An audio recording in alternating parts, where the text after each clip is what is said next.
everybody, Yankee here. You know, one notion that pops up every now and then in the gun community is that there are certain makes and models of guns that even though they sell hundreds of thousands of them, and they're all over the place, that they are somehow unsafe. You know, they're going to go off without you pulling the trigger. They're just really dangerous.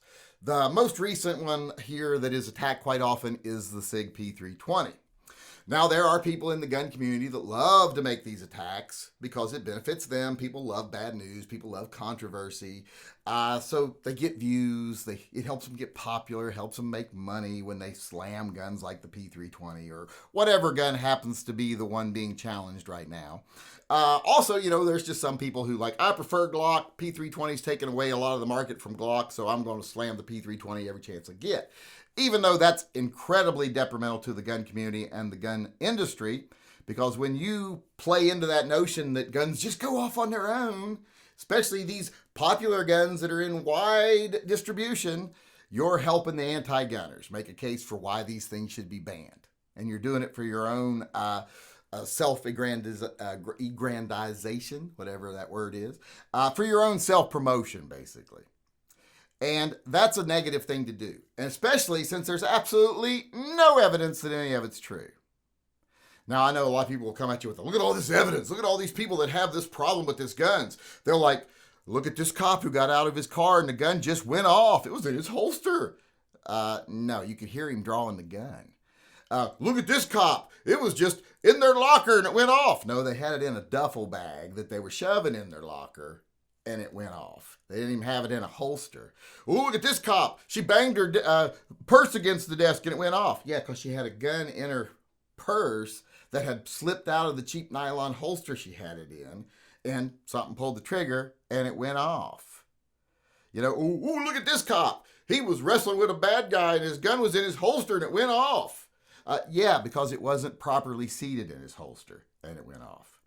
And I think you can see what I'm saying here. I'm making a point that it isn't that we have a bad model gun out there.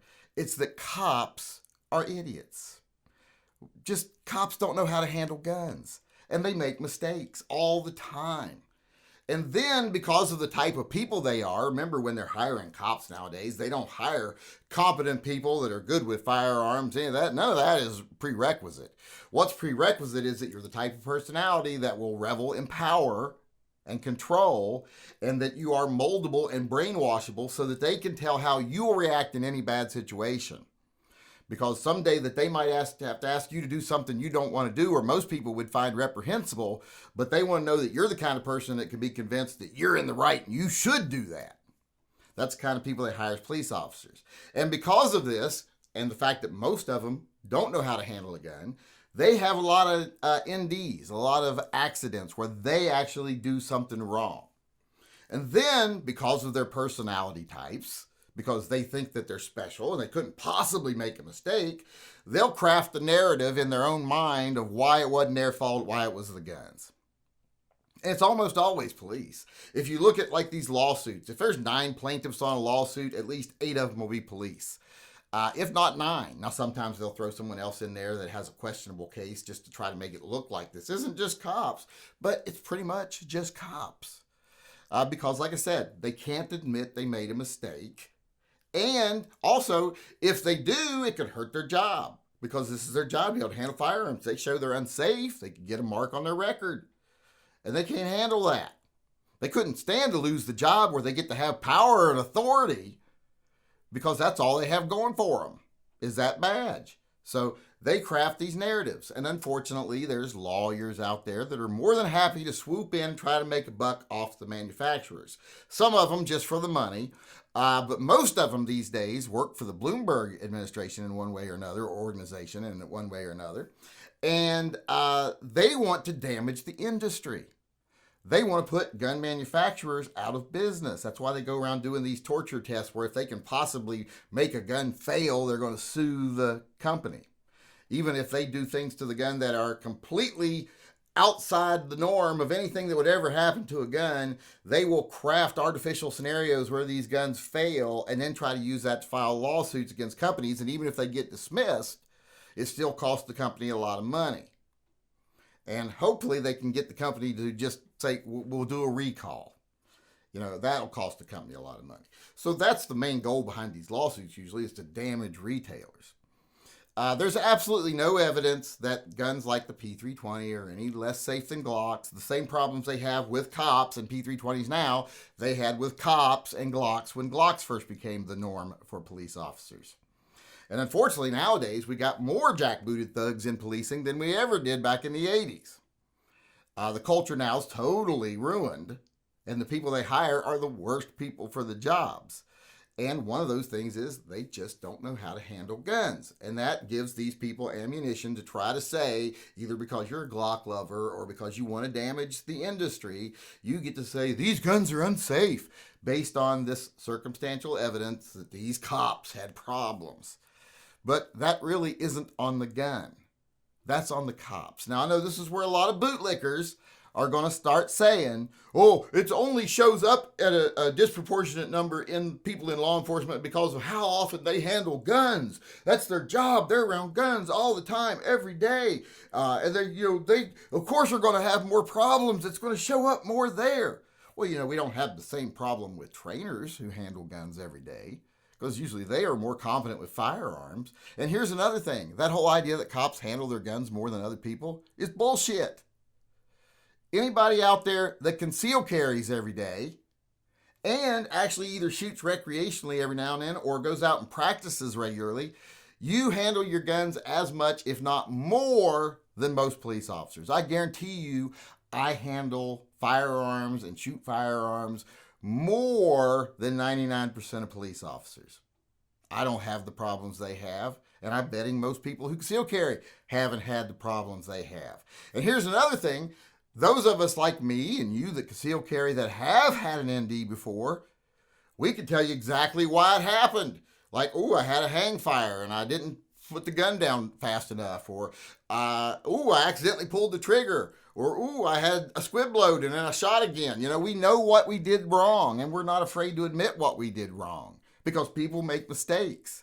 And we're like, I'm just lucky no one was hurt. Just goes to show that, sometimes when you do something stupid, you can cause damage, but seldom does anyone get hurt. Police officers immediately leap to that. It couldn't be me. It had to be the gun. I'm perfect. I'm infallible. I'm a machine. So they like to, like I said, blame the firearm, even though the circumstances are completely leaning towards showing that they made a mistake. People are willing to ignore that, especially the bootlickers. Like I said, the same people who want to defend the cops saying that, they handle them more, shoot them more. No, they don't.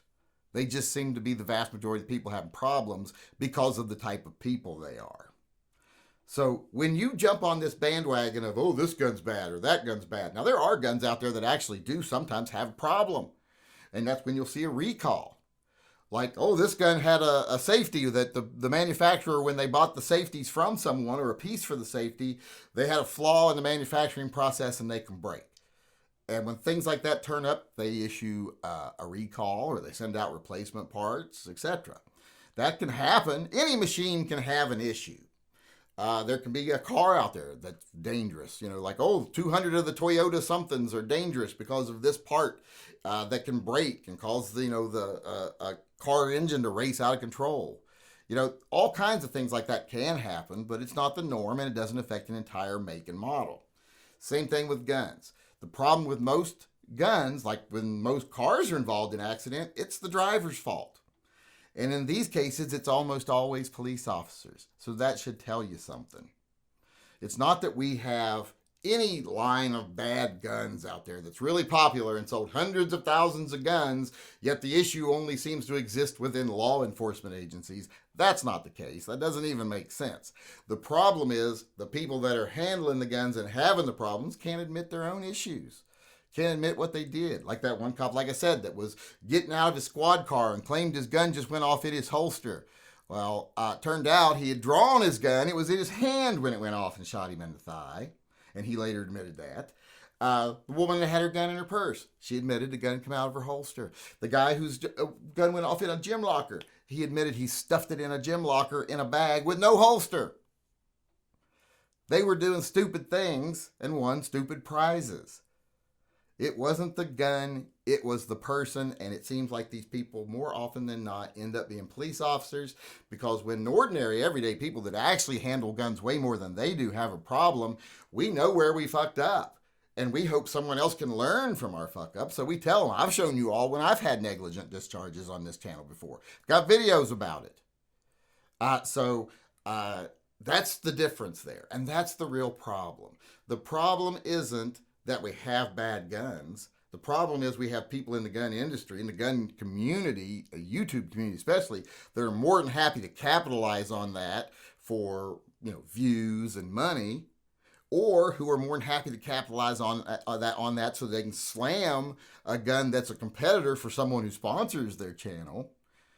That's one of the big problems. And the other big problem is we don't have bad guns. We just have bad cops. And that's a problem in our society for a while now. It's a big problem. And this whole, the guns are just going off on their own, that isn't because of the guns.